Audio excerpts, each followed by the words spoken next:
Holy cow. The Cubs came crashing back to earth like a comet.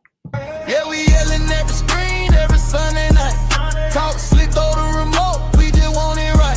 Front office tripping, man, they can't get it right. Whole city heated, but we still gon' fight. We talking Bulls trade, biz draft, missed calls, pull slump, soft rebuild. We seen it all.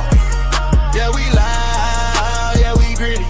I'm a little frustrated, but I still love my city. Yeah, north side, south side, west, we united. The Chicago Cubs are coming back to Chicago after a 2-4 road trip, losing both series to the Texas Rangers and the Atlanta Braves. Um, Crushing turn of events after the Cubs was riding high on a 10-game winning streak. Um, Offense went completely ghost. That's the story of story of that road trip. But back in Chicago, and like I know, the Cubs do not lose in Chicago. But before we get into the next series, the Red Line series, let's talk about that road trip in which the Cubs did lose back-to-back series for the first time, and it seemed like a long time.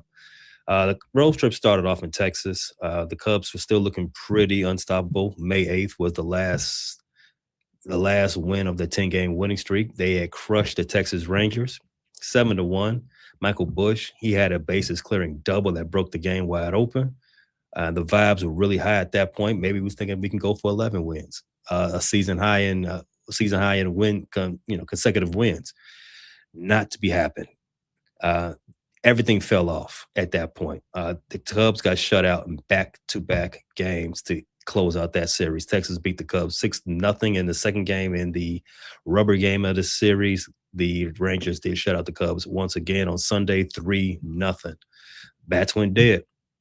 The bats have been slowly trending in that way for a little bit of a while, but they were completely dead.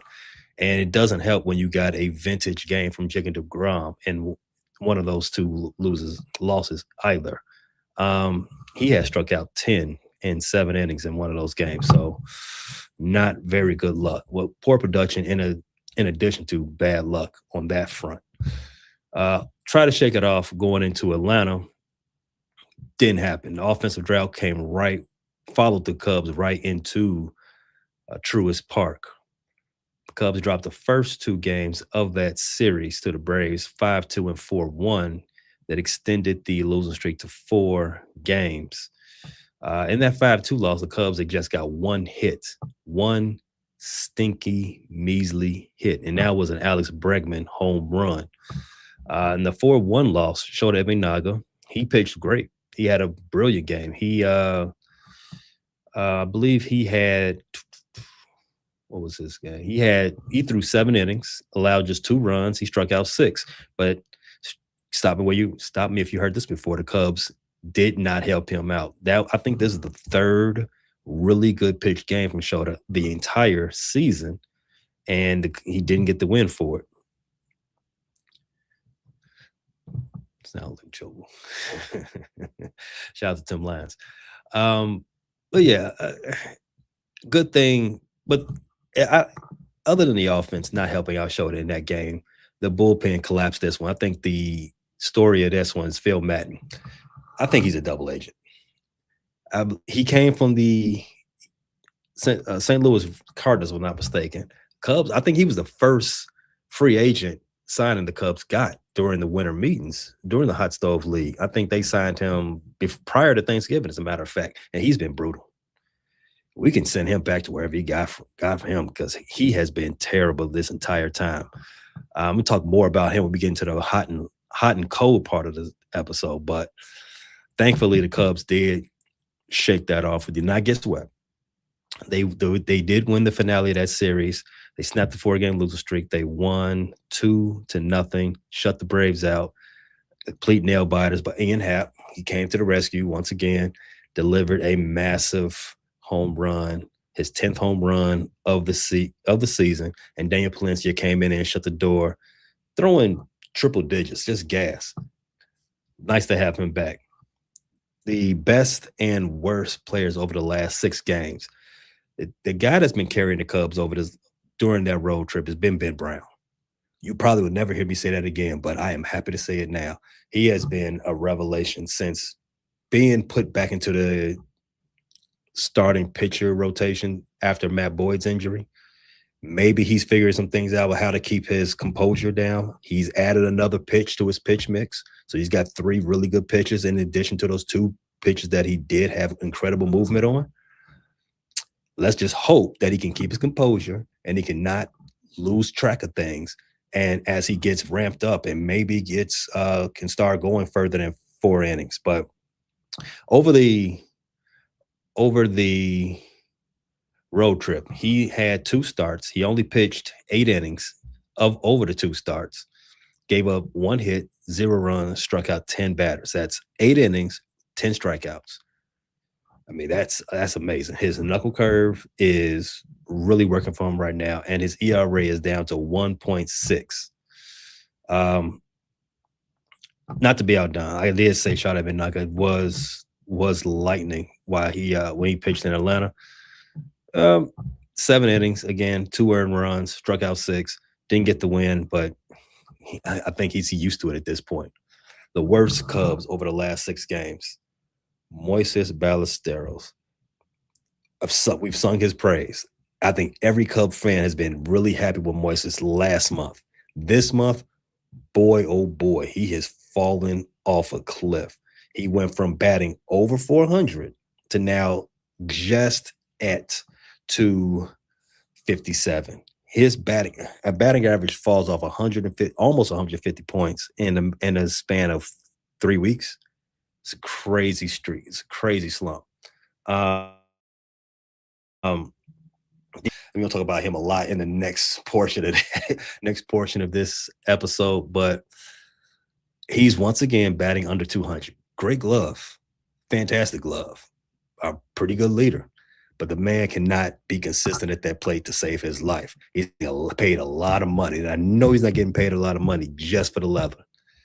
That bat has been terrible. From a pitcher standpoint, I've already spoke him up. Phil Maton, massive disappointment so far this season. He was signed to be a high leverage guy. Blue Cubs gave him a 3-year deal. His ERA is 8.44 right now. He is hanging everything over the plate. God awful. And not to be outdone, during that 4-game losing streak, the whole team has been terrible. They got 3 runs on 12 hits. You are not going to win many games like that. But like I said, good thing for the Cubs. We are back in Chicago, and the Cubs do not lose in Chicago. Who do the Cubs play next? Find out on the other side of this break.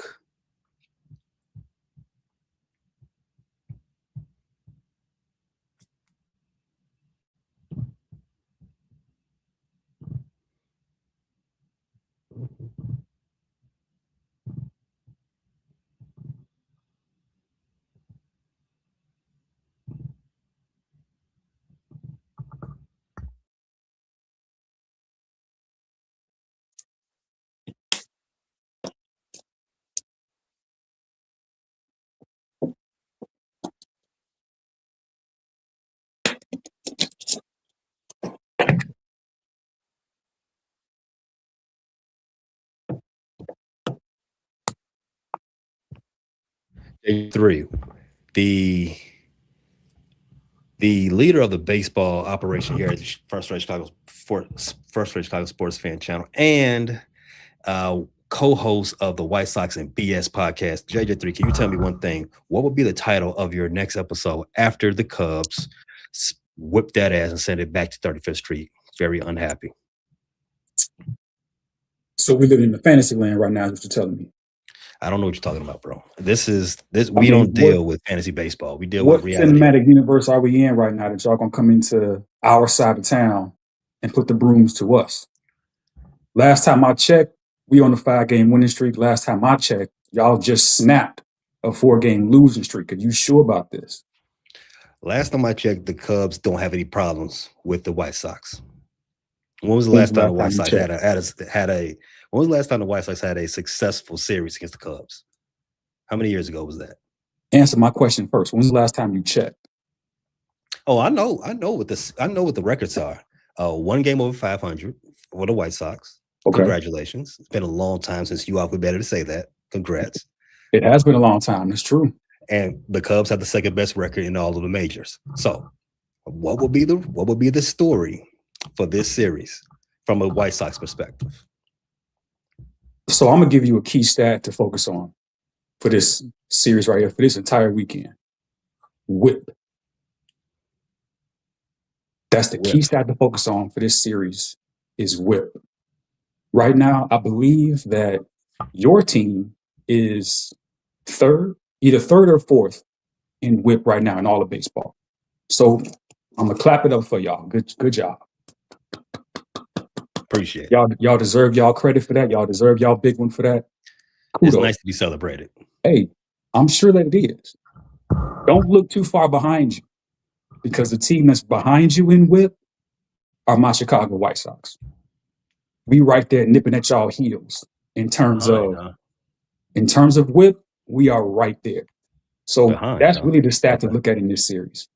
Whoever forces their pitcher to have a real difficult time at the plate, on the mound more so than the other team, is really going to be the key. And tonight's pitching matchup, game one of this series, man, it's going to be important. I know everybody's going to look at Davis Martin, and I think Davis Martin is not pitching against, is it Rhea? Who y'all got going tomorrow?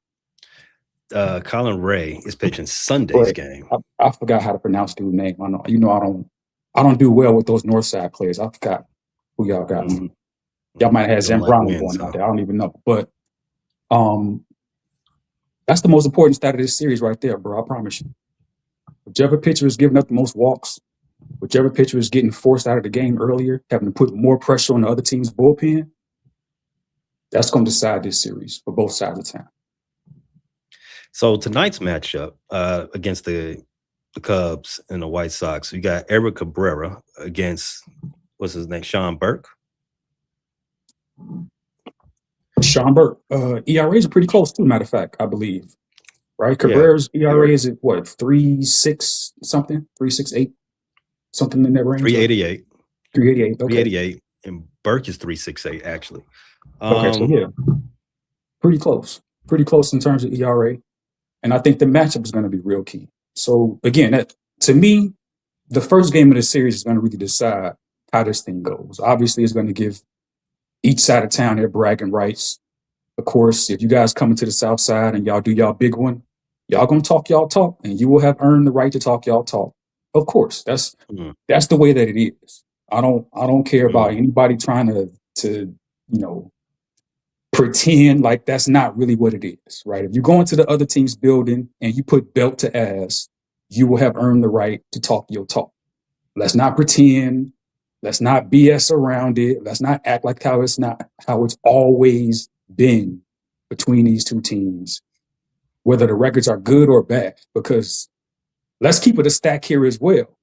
How many times have both teams even been over 500 to have this conversation? 2008 was the last time in which they came into the Red Line Series, both over 500. Over 500. Thank you to the White Sox again for finally getting over 500. Just got there yesterday.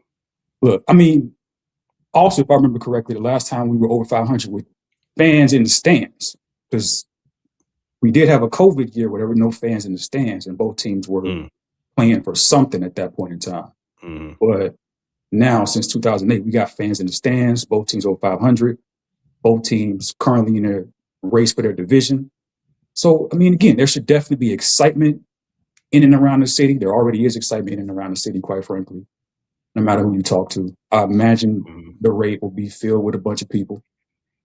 Not all those people are going to be rooting for the team wearing blue and white and red, whatever y'all colors are. I keep forgetting y'all colors too, matter of fact. American colors. That's right.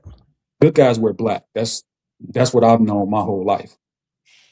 I mean, that's the slogan. I believe the original colors for the White Sox is red, though, right? Right. Until you all wanted to be like NWA. Right? Hold up. We had that before them. Again, good guys wear black. That's what it is. In any case, so the key stat on the Cubs side is tonight. That is the stat. Game one is the stat. The Cubs are 5-2 in series so far this series and so far this season when they win game one. Hmm. Four of those wins ended up being sweeps.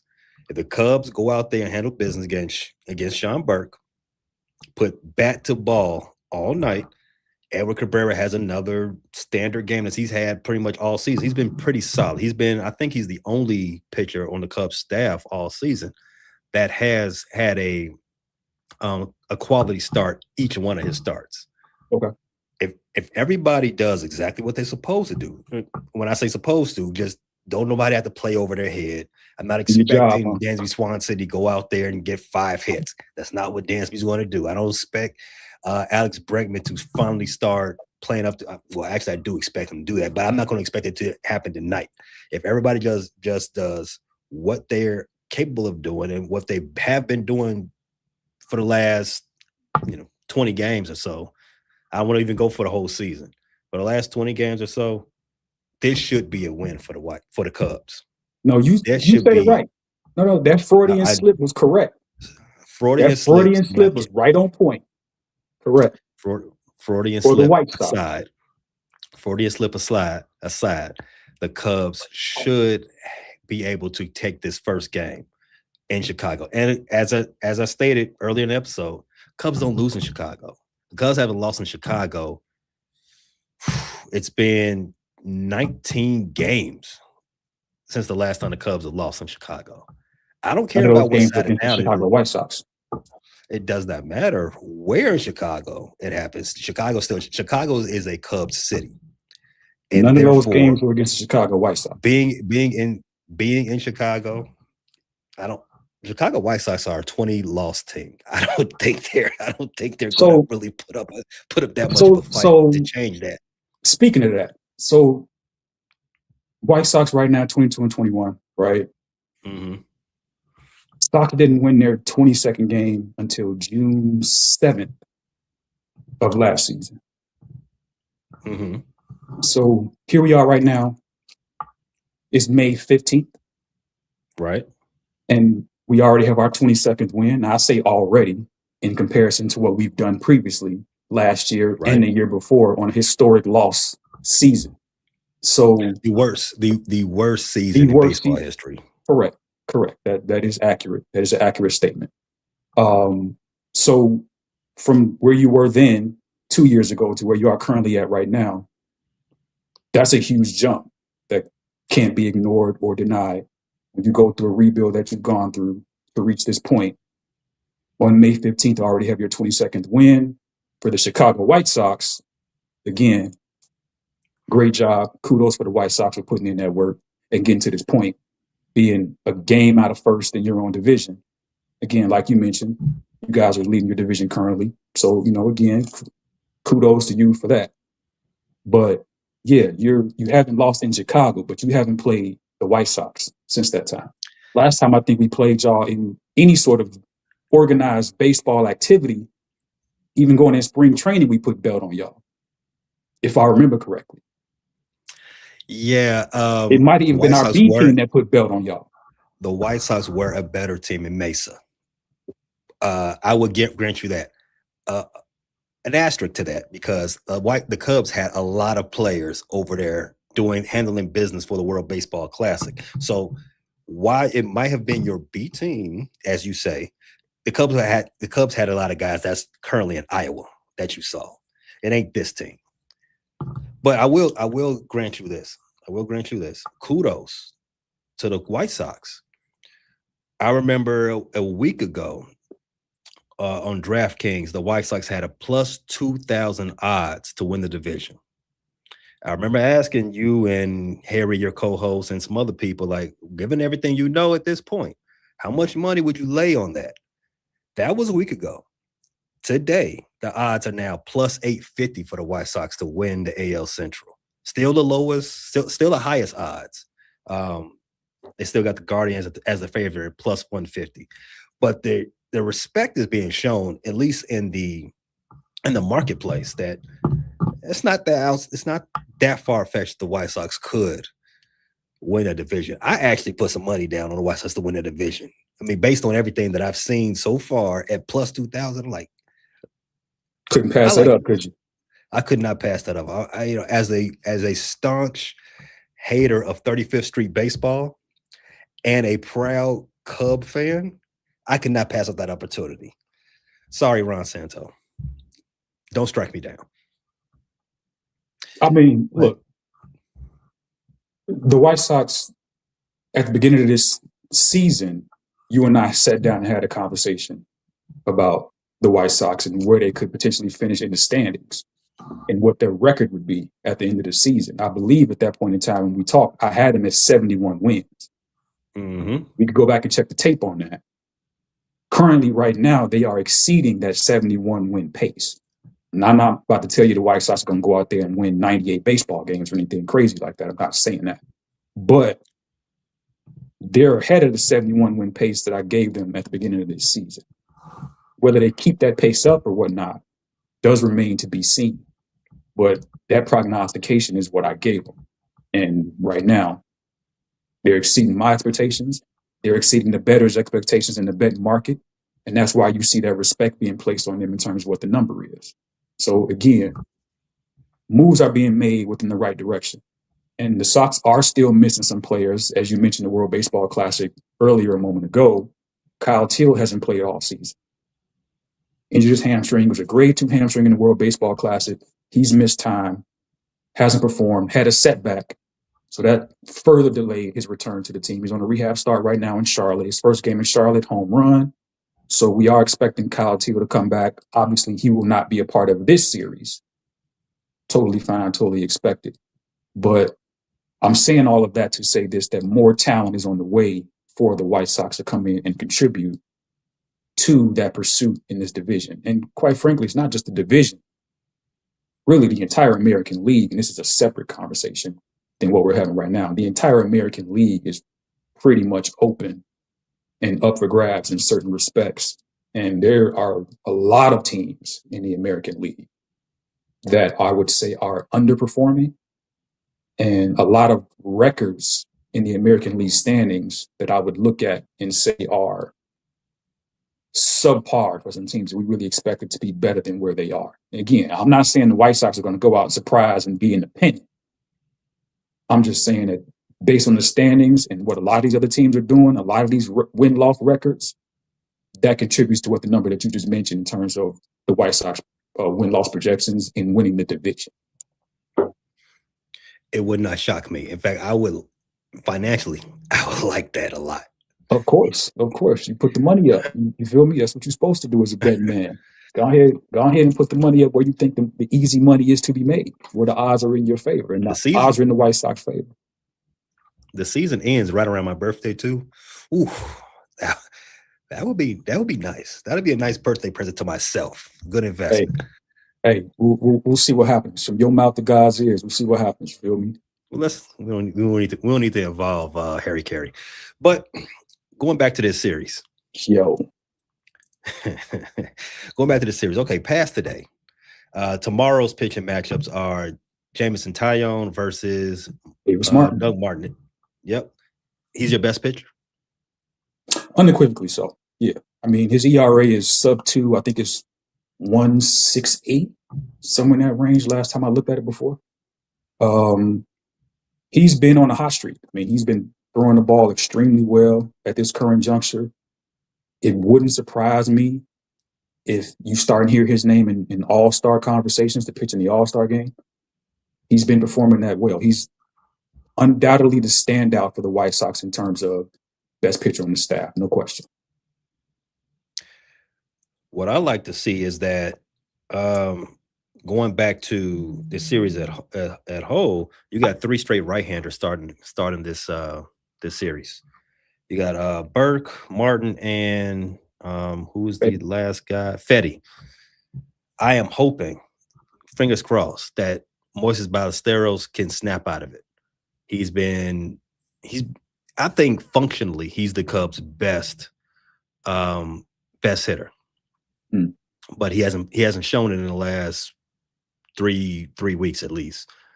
Hopefully against 3 straight right-handers, he gets a shot. Maybe, hopefully, Craig gives him the opportunity to do so, and some things can turn around. Another thing that happens to be in the Cubs' favor is the weather. This weekend is going to be really nice weather in Chicago. Only in y'all favor, huh? I mean, generally, baseball players play better when it's good weather. And baseball players in general, just the baseball players on the north side of town. Well, to that point, the Cubs do play closer to the lake than the White Sox do, right? Fair. And the Cubs that Wrigley Field is one of the unique stadiums in all of Major League Baseball, and to the fact that it could be a pitcher's park one day, it could be a hitter's park one day. In fact, it could be a pitcher's park or a hitter's park, depending on the inning. Same day. Just based on how the weather is going. The wind can. I've been in games where the wind is blowing in, and then next inning the wind is blowing out. The wind is blowing towards left center, so on and so forth. With that being said, the weather is supposed to be incredibly favorable for hitting this weekend. If the Cubs do have an opportunity, I think they have to get today, and I think Sunday should be the game that they really get their swing back. Let's talk about Mr. Fetty. He's been on the Cubs for a while now. Not the Cubs. He's been on the White Sox for a while now, right? Is that another Freudian slip? Do you want Eric Fetty on your roster or something? You trying to tell me something? We do need you to need a bolster lot our of pitching. arms, You need a but lot of help. But yeah, continue. you talked about it earlier that you guys are missing a lot of guys due to injury. Cubs at one point, the Cubs had 10 different pitchers on the IL. We can use some arms, but not this arm, because I want to attack this arm. Mr. Fetty, how can he get his first win of the season? Run support. Quite frankly. You're saying that he's lost all his games so far this season based on lack of run support? I'm not saying he's lost all of them, but I'm saying for this series, he's going to need run support. So that has to happen. That's Sunday's game, right? Like you mentioned, Davis Martin pitches tomorrow. Fetty pitches on Sunday. You want to get your first win, you're going to need some run support. I'm not expecting Eric Fetty to go out there and pitch an 8-inning gem. I'm just not expecting that to happen. He has some very inconsistent moments. He'll have games where it's lights out. He'll have games where he's going to struggle and just try to fight his way through it with just, guile and experience. It's just what it is. So run support is going to be the easiest way to secure your first win of the season. If your name is Eric Fetty and you're pitching for the Chicago White Sox against the team up north. We're going to have to put bat to ball on him. Going to have to. You better, because that might be your only chance to get a win in this one. Nah, I think the Cubs are going ahead favorable for a sweep. It's been a long time. We haven't swept the team in a minute. Because you haven't played well in a minute. The Cubs are 11-5. No, 11-4 the last 15 games. So shout out to the last 15 games. Yeah. Since April 17th, the Chicago White Sox are 15-8, 16-8, somewhere in that range. Like I said, we already pointed out the 5-game winning streak that the White Sox are currently on. We already pointed out the White Sox just swept the Kansas City Royals. You just said your last sweep was, refresh both of our memories again. Y'all last sweep was when, did you say? 2 series ago. Oh, so 2 series ago. So it's, like I said, been a minute. To my point, it's been a minute. We just got finished. It's about time. Right. We just got finished with the Brooms. So the Brooms is still fresh. The Brooms is probably still in y'all clubhouse when y'all get in there. So I just want to let you know. So if you see some Brooms over in the corner, the big push Brooms, you see all of those sitting there in the corner, just know those got used before you got there. The plan is to use those again after you leave. Just want to let you know. It's been a while for, I guess, the biggest baseball star in Chicago right now, Munetaka Murakami. Am I saying his name right? It's been a while that he's hit a home run. That's his. I think he's on a 5-game homer less streak. Yeah, he hasn't hit a home run in a while. How was that? I'm not mad about it, honestly. I'm okay with it because, quite frankly, he hasn't been needed to hit home runs in a while. Vargas has been hitting home runs. Colson Montgomery has been hitting home runs. Just had a home run, I think, yesterday or the day before. So the power is still coming from other sources besides Mune. So again, that's a positive. That's a good thing. He's been, as has been stated about him before, he's been a true 3 outcome player. You get home runs, you get strikeouts, you get walks. He's got 1 double on the season, 1. So true outcomes is what you get from him. And even though you have not had a home run from him lately, the chance is always there for him to pop out and give you one. Last night, the Royals walked him 3 times. So the opportunity for home runs was not there when you're getting put on the bases automatically and you don't have to take the bat off your shoulder. So kudos and credit to him just for that. But he hasn't hit a home run since May 8th. Since then, he's 2 for 15. 2 for 15 with six strikeouts and, like you said, 3 walks last night. If you were to bet, if you were to wager something, he breaks that home run streak this weekend? Yes. Okay. I'm not gonna tell you he's not. But you want to tell me he's not. I can look at your face and tell me what you want to say. Oh no, I would like for him not to hit any more home runs at all until he's on a different team. But I think that's not feasible. I mean, it's not likely. I think he is a unique player in this fact that he can just, his power is, I mean, it's legit. I think a lot of teams did blow it when they're, I guess, scouting of him. But I have noticed that, like I said, in the last 5 games, 2 for 15, 6 strikeouts. We'll try to keep those numbers trending in that direction, at least for this next series. I did have one question. If you were to, no, we don't need to do that. If you were to say who the best baseball player in Chicago is right now, who would that be? I mean, it's between the 2 White Sox players, not even on the north side. So it had to be either. Well, before you even fully answer that question, I got it. You got to pump the brake. Why would it not be between anybody with the Cubs? Because why would it be anybody on that team? Okay. We're talking about Chicago. We're talking about baseball in Chicago. We're talking about baseball in Chicago. So capping. Okay. Right. All right. So you're capping. So yes, we're talking about baseball in Chicago. Baseball in Chicago would either be. You should pay deference to the Cubs because the Cubs are the baseball team of Chicago. No, we don't pay deference on this side of town to that side of town. That doesn't happen. They barely play baseball south of Roosevelt. That's fiction. You just made that up. It's very much true. You telling stories right now. Let's chill out. Who do you think the best player is right now? Best player has to be either Davis Martin because of how he's been pitching. And I know Davis he's a pitcher. Martin is a better. You would think he's a better pitcher than Shota right now.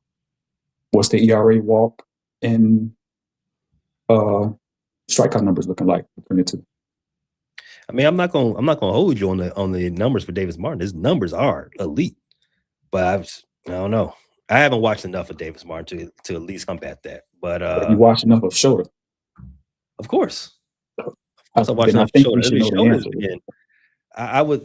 I'm gonna give you Shota's last 3 games on that, just so I can back that up a little bit. Out of his last 3 games with that short sample size, but go ahead, go off. I mean, I did say right now, right? I didn't say career wise or having the best season. I say who's right now is the best. For Shota, his last 3 games, he is 2-1, 20 innings pitched. He's given up 10 hits altogether, 3 earned runs, and he has 21 strikeouts his last 3 games. I mean, he's been pretty electric.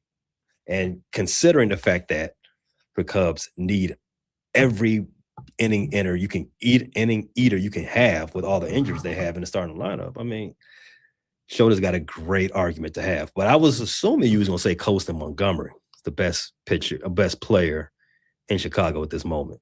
I was about to say next, Colson Montgomery, to your point, but you had to get the back and forth in on your boy Shota because you wanted to. I think Shota is a protect fantastic answer.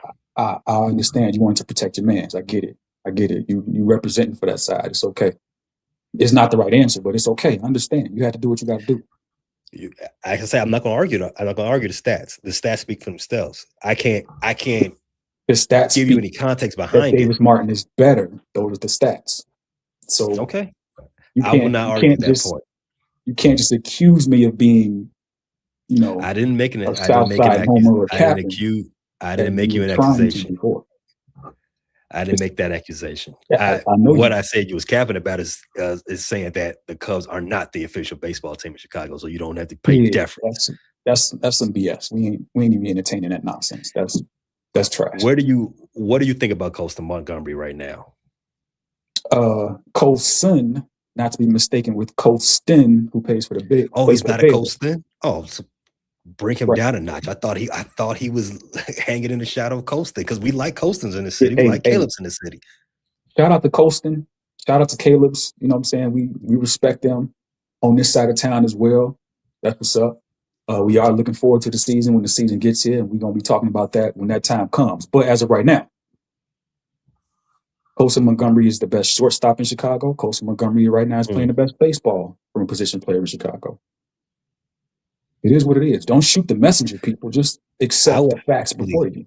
I'll actually agree with you right there. Dansby Swanson has ceded that role to Colson Montgomery. I remember the last time we actually had a debate on this when you all were trying to prop up what's my man name who took that punch and ended his career? What's his name again? Hey, look, listen. I still respect TA over here. We're not going to do that. Oh, yeah, right. Don't do my man like Anderson. that. Tim Chill Anderson, out. right. Chill out. I remember that argument. You all were trying to say Tim Anderson was a better player than Javi Baez. And it was true at that time, too. It wasn't. It was true at that time, too. It was true at that time. Never true. Javi Baez is true at that time.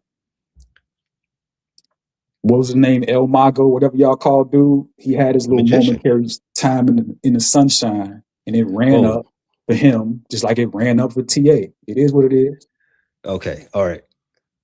El Mago is still in the majors. El Mago is still doing things. El Mago was an all-star last year. TA, he is ducking child support summons right now. He's not getting those checks no more because he's not in the majors anymore. Time out.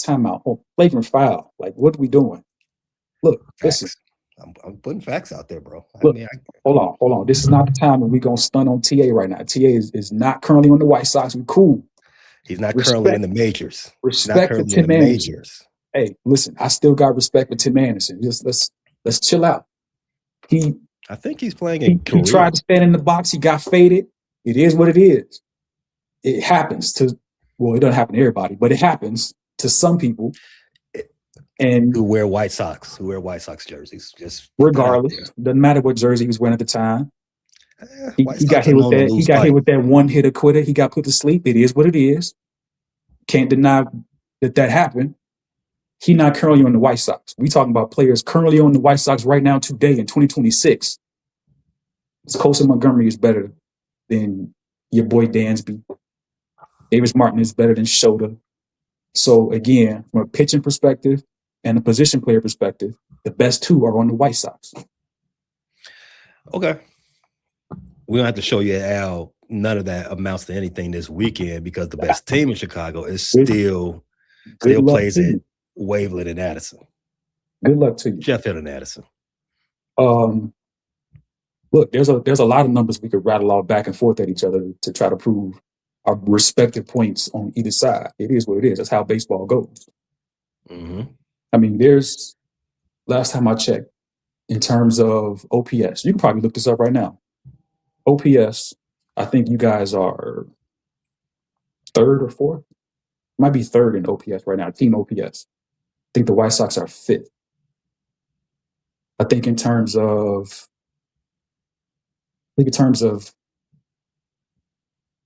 Winning percentage, like I said, since April 17th, the White Sox have the 5th best winning percentage, I think, in the sport. I think you guys are 1.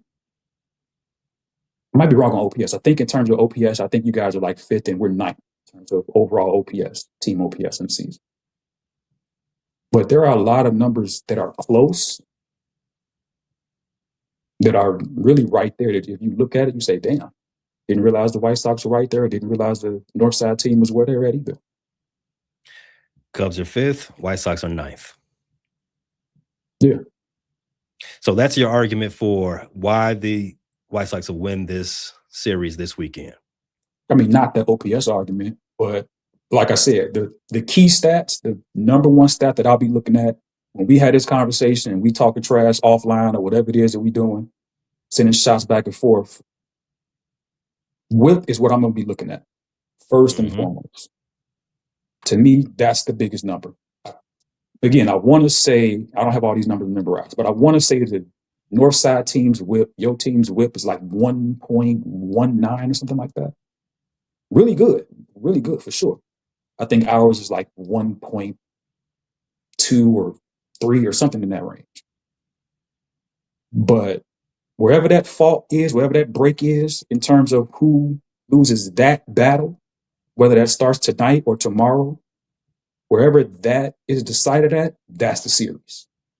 Period, point blank. That's going to be the series for me. According to Baseball Reference, the Cubs are the 5th best whip in the majors. What's the number? 1.189. Yeah, close. What's the White Sox number? 1.352. Yeah, like I said, I was close. So that's the series right there, Pay. Okay.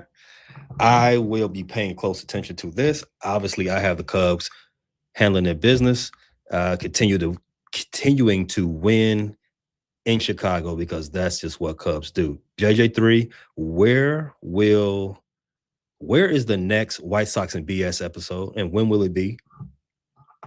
Listen, man. Me and my boy Harry, because my man is over here getting around the world like he Worldwide West.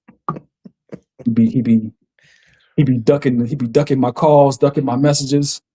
Like, hey, look, when y'all see Harry in the street, when y'all see him at the airport, when y'all see him down at, I ain't gonna say certain places that he might be at, but when y'all see Harry, look, when y'all see Harry, tell him we gotta record. Like, what's we doing right now? We got to record. The next show, Wednesday next week, will we recap the beatdown we put on y'all starting Thursday. Where we win tonight, we win tomorrow. Maybe if we feeling magnanimous enough, y'all might get out of the South Side with a W on Sunday. Maybe. We'll see what happens. Yes, we do love our Baseball Thursdays here at the Frustrated Chicago Sports Fan Channel. Check out Harry and JJ3 talking about the White Sox on the White Sox and heavy on the BS part of that episode. This is Holy Cow, another baseball show at the Frustrated Chicago Sports Fan Channel. JJ3, thank you for coming on and being so lively talking about the White Sox. I hope you still have that same type of spunk next week when you return to under 500. Say bye, JJ3. Smoke never changes over here, bro. It is what it is. Always going to be consistent with the same smoke and the same energy every single time. But peace. Let me get at y'all. Peace out. Appreciate you tapping into this latest episode from the Frustrated Chicago Sports Fan Channel. Don't matter if you was watching on YouTube or listening on Spotify or Apple. Make sure you like, subscribe, share with everybody on the block, and hit the notification bell so you never miss none of our daily drops. And to all the guys from the Shy, we say 3 things: bear down, fly the W, and sell the team, Jerry. If they win a title, we shut down the store.